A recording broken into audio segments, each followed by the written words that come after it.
the dew in the morning, gently rest upon my heart. Like the dew in the morning, gently rest upon my heart. Come on, let's say that again. Like the dew. Like the dew in the morning, gently rest upon my heart. Like the dew, like the dew in the morning, gently rest upon my heart. Say rest, rest.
This morning we want to call your attention to the gospel recorded in the book of St. Luke,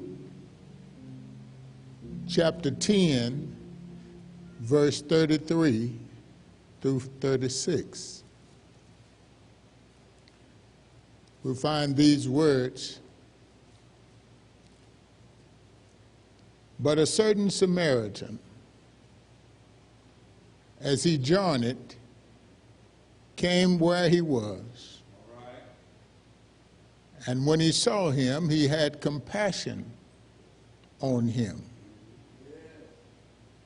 and went to him and bound up his wounds, pouring in oil and wine, and set him on his own beast, and brought him to an inn, and took care of him. And on the morrow, when he departed, he took out 2 pence and gave them to the host, and said unto him, Take care of him, and whatsoever thou spendest more, when I come again, I will repay thee. Which now of these 3 thinkest thou was neighbor to him that fell among thieves?" I want to speak to you today from the subject about a certain Samaritan. a certain Samaritan. Well, we have established the fact that all wounds are not physically infected. There can be wounded spirits, wounded hearts, wounded hopes, love, and patience. When your plans fail, hope dies, and the world seems so empty, you're wounded. We have to realize that we sometimes feel like we're depressed, overcome, and all of these things, but we're wounded when we realize that our plans fail. Our hope dies, and the world seems so empty. A beautiful young lady was wearing a beautiful engagement ring. A friend said, "When is the wedding?" She whispered, "He was killed in armed services 3 months ago, and all my dreams are gone. They died when he died."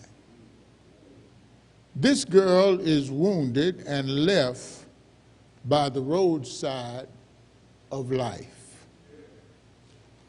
Now bear in mind, the man that Luke shares with us,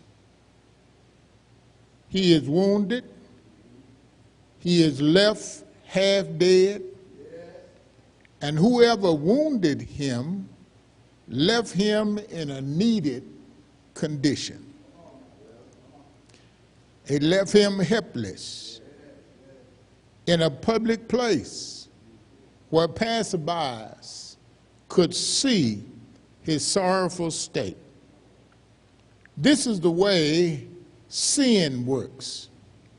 It brings you down, it leaves you, and if you will note that 90% of all the liquor signs has an arrow pointing down, showing you the way they carry you. And yet, we fell into the hands of the destructive influence. The helpless priest, the scripture shares with us that in verse 31 that was a helpless priest. By chance it came down a certain priest that way, and when he saw the man, he passed by on the other side. Now this verse has been grossly misunderstood. The priest has been styled as a preacher and commanded by many. He was condemned by many for not helping the man who was wounded and left by the roadside. But remember, a priest is just a type and shadow and has to do with the moral law. Priest represents the moral law. He had no power to forgive sin or to heal the wounds inflicted by Satan. When the priest came and passed by on the other side to avoid any contact or relationship with the man whatsoever, as the illustration shares with us, the man fell from the state of innocence and the justice of God was against him, and grace and mercy had no appeal. On this particular scene, but being an elect of God, he was perceived to be saved by the grace of God. God's grace is amazing. Therefore, the wounded man, being on the side where grace alone could help him, the priest representing the law had to pass on the other side. Our next point deals with the helpless Levite. The Levite, when he saw and when he was at the place, looked on him and passed by on the other side. The Levite had been styled as a deacon or some other officer of the church. But the Levi is styled as the ceremonial law. He belonged to the priestly tribe and could only follow the path of the moral law. So we look at the fact of the establishment as it were in that day, the priests and the Levite. Our interpretations today are using those illustrations to signify that the priest represents the church and the Levite represent a deacon of the church. But we have to realize he belonged to the priestly tribe and could only follow the path of the moral law. The moral laws. The laws that state very clearly how man should conduct himself and how man should go. Therefore, he is passed by on the other side. Now, you will note that the priest was going down, and likewise the Levite, which means that he was going down also. And no one can help you up if they're going down. You have to realize that illustrations pointing out here that of the ceremonial laws and that of the laws of the establishment, a certain Samaritan, the scripture shares with us in verse 33, came where the man was.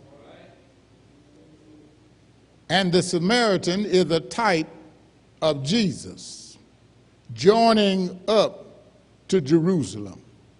Note the priest passed by that way. The Levite looked on him, but the Samaritan came where he was, had compassion on the man, and went to him. Scripture said that he bound up his wounds, pouring in oil and wine, and set him on his own beast, and brought him to an inn, took care of the man. And on the morrow, when he departed, he took 2 pence and gave them to the host, and said to him, and whatsoever thou spendest more, when I come again, I will repay thee. This Samaritan is Jesus, coming up from under the law. Oil and wine is healing and joy. The inn is the house of mercy.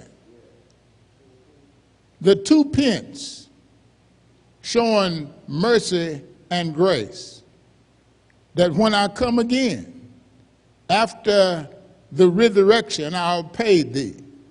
Jesus paid it all. Jesus put it all into its proper perspective.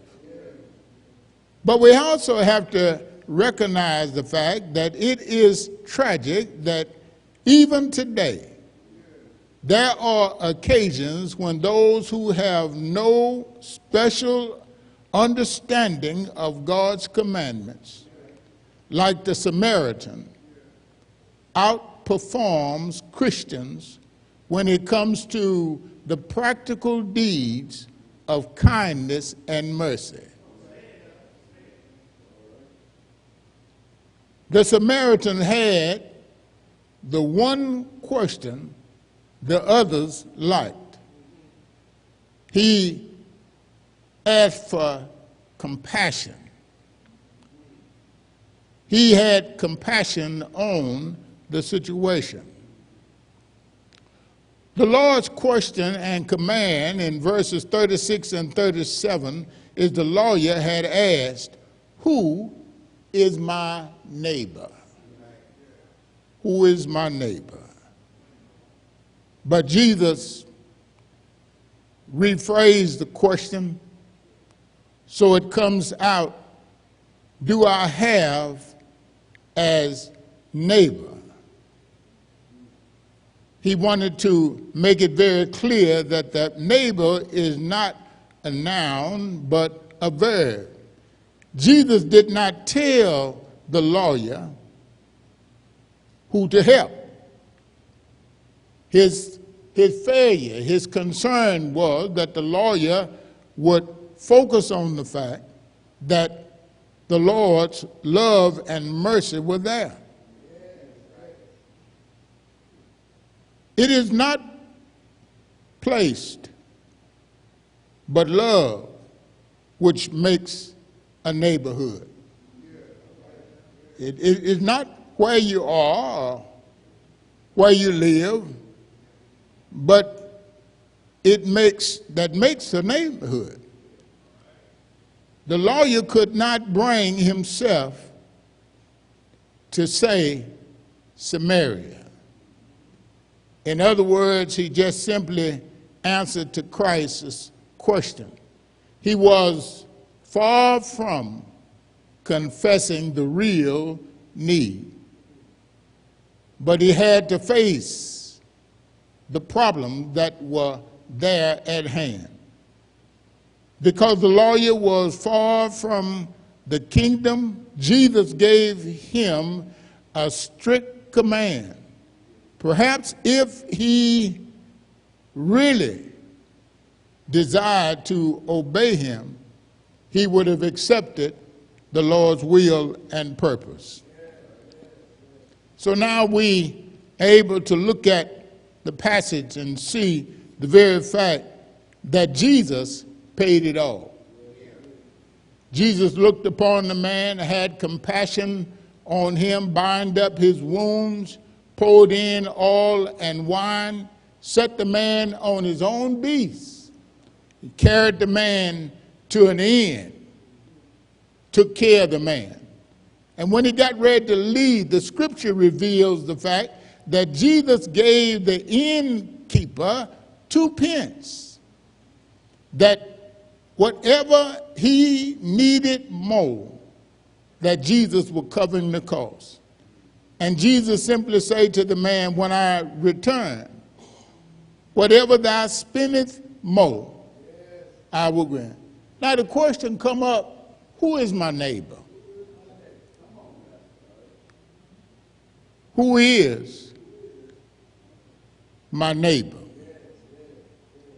Because the lawyer was far from the kingdom, Jesus gave him a strict command.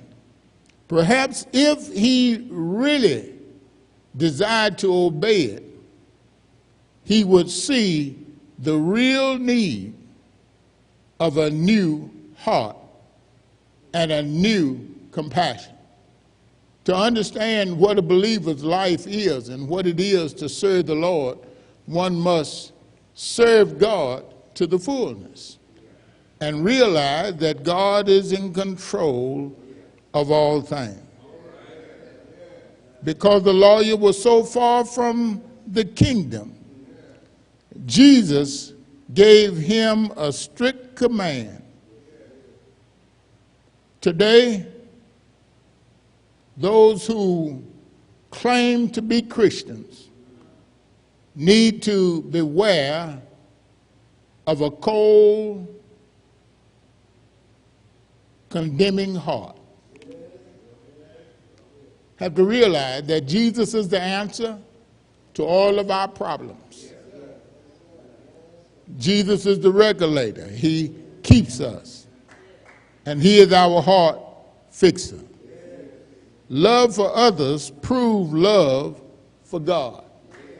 If we can just show others that we love them and we care for them, then we are proving our love for God. The lawyer who doubted would have said to the Lord that he loved God, but he practiced something else altogether different. He was concerned about power and might and the things that would promote him. So as I say to you today and to our lives, we are to love God with all of our hearts. What does it profit a man to gain the whole world and lose his soul? So we have to realize that God so loved the world that he gave his only begotten Son, that whosoever believe in him should not perish, but shall have everlasting life. So we have to realize that when we talk about the family and when we talk about our neighbors and who we are, we have to demonstrate that we love God and we serve him faithfully in all of our ways. So I want to say to you today, as we trust in the Lord, as we walk by him, the certain Samaritan came where he was. And when he saw the man, he had compassion on him. That's what God expects for believers to do.